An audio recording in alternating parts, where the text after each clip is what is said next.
Okay, time for the next video. They are starting to get more difficult to do because I'm getting a good case of the who the hell do I think I am? um, Actually, it has kind of hit me hard. But you know, the point of doing these isn't actually about me. So whatever. To that. But in case you're thinking, God, you know, this person, I mean, that actually comes up quite a bit, is the comparison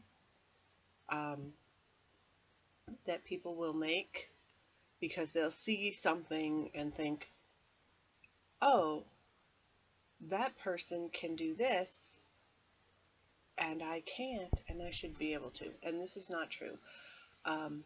There are quite a few different manifestations of avoidant personality disorder, because the thing is that, you know, people are born, you know, on a scale more or less introverted, more or less highly sensitive, and of course there's cultural differences depending on where you live.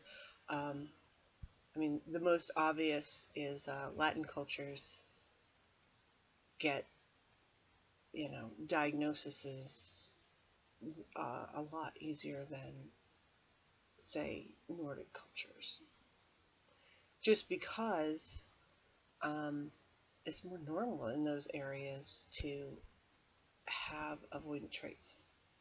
So it's not considered a personality disorder because it's not actually impacting your life to such a degree.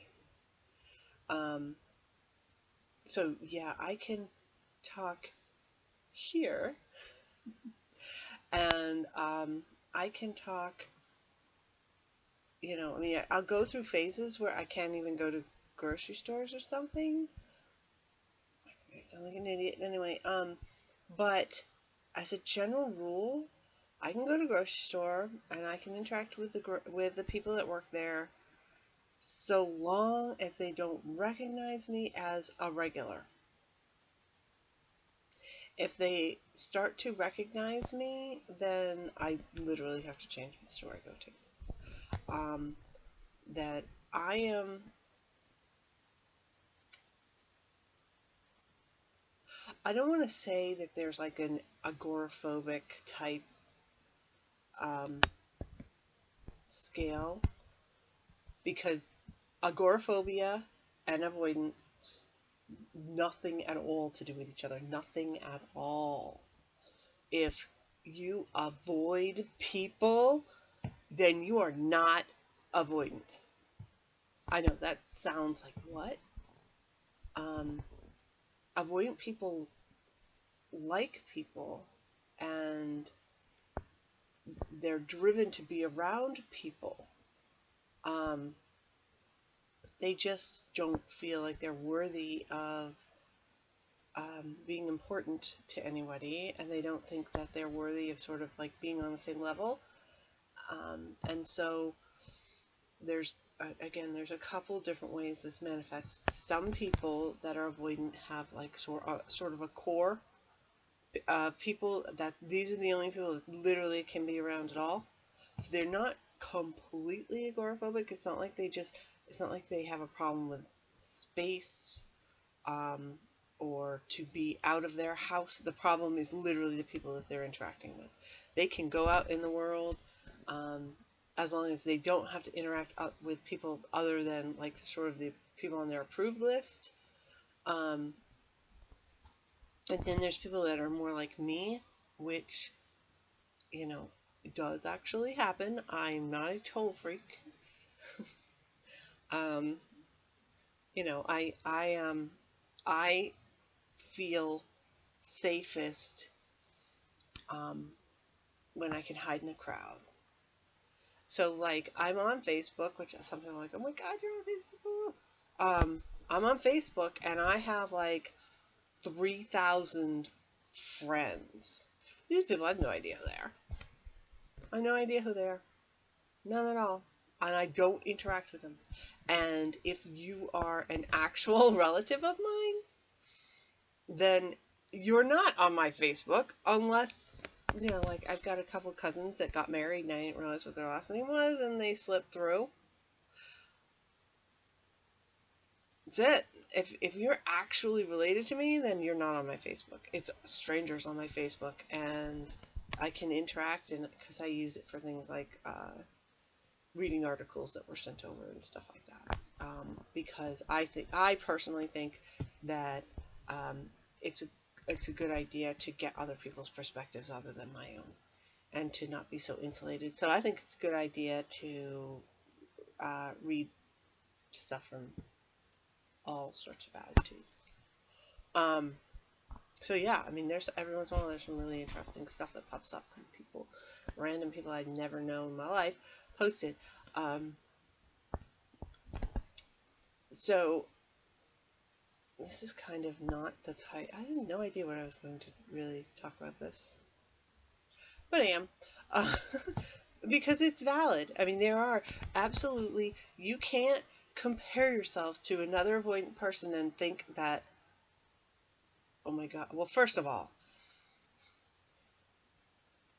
always, if you come across another avoidant person, take it with a grain of salt, because they might not actually be avoidant. They might think, again, I mean, I've posted about this, about how people think AvPD is the nice personality disorder. Well, when you have reached a limit with an avoidant person and they have to disappear, that doesn't feel nice. So, you know, none of the personality disorders are nice per se. And people think, oh, you're avoidant, therefore, you know, you're super shy and, you know, you're going to avoid confrontation. No, that's not it either. What that is probably you've come across people who claim to be avoidant and actually aren't. Happens all the time. Like I said, I almost think that it should be part of diagnostic criteria for borderline personality disorder, that when they get their diagnosis, they reject it and say, oh no, I'm actually avoidant. Because they don't understand it's not about avoidant people.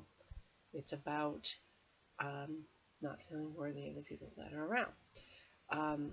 So, you know, you might have somebody who, like, for instance, I put up that thing about volunteering, and I can do that. I can do that because I'm not volunteering with people, because this is even weirder.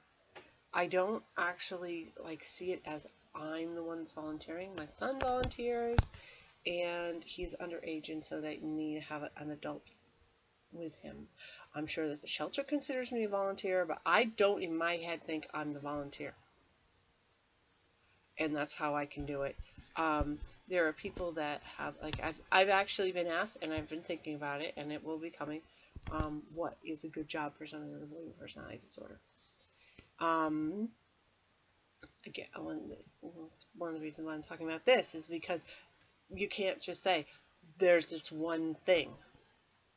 You know, for me, if I really need to recharge my batteries, really need to recharge my batteries, I need to go someplace I've never been before, or, well, maybe not necessarily never been there before, but someplace way far away where the chances of me running into somebody I've actually ever seen in my life before are just about zero. And then I can go, and chances are I'll never run into anybody that's known me. And also, even if I run into people there and interact with people there, they're never going to see me again. And for some reason, the idea for me that I'm going to, you know, get away, even if I'm being judged by these people, for some reason it doesn't matter and it doesn't register. Which is why I can put these videos out, because I'm constantly, you know, being watched by somebody that I have no idea who they are. I can't control it at all. I'm sure that people have lots of opinions about me, or maybe they don't at all, and that's an avoidant thing that somebody's got, going to judge you. But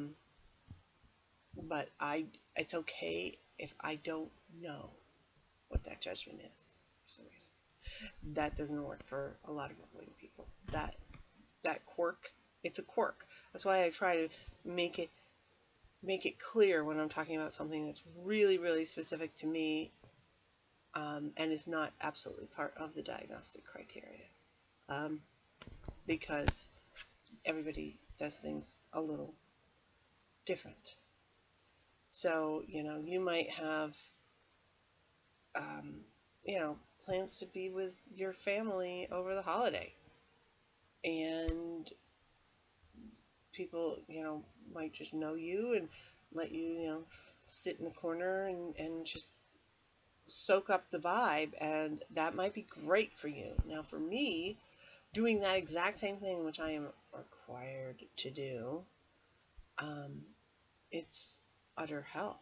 I can't stand it, because those people I will see again, and those people I know something about me. They don't know me well, but they know something. They know my name. They know who I am. It's possible that they're remembering stories from when I was younger or whatever. I can't stand it.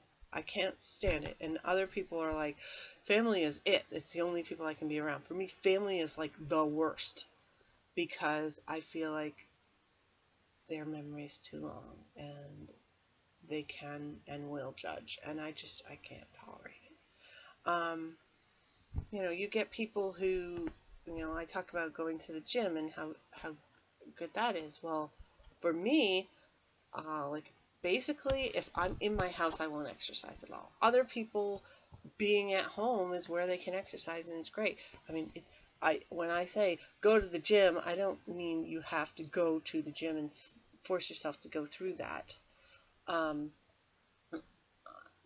Because I also go running, and I go running in the middle of the woods completely by myself with no people at all. And that works for me, whereas other people, maybe that would drive them crazy too. The idea of being completely alone. What happens if you're in the woods totally alone and nobody's around and something happens? Get run down by a deer or something like that. I mean, that could happen, but I'm like, I would rather just crawl out on my own than be around other people. And at the gym, I don't talk to anybody at all, and I can sort of like pretend I'm not a regular, even though I get recognized clearly. So this is rambly as usual, but that's my point, is if you hear that somebody is doing something,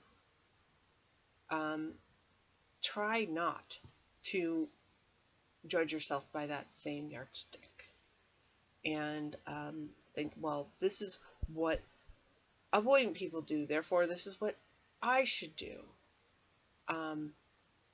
because that's not accurate. I mean, the thing is that you get the label of the diagnosis of avoidant personality disorder, and in a nutshell, it's sort of like shorthand. It's like, okay, I've got this diagnosis, therefore I can say this one word, 4 words, and that's taking the place of, say, 300 words to describe all the individual aspects of it.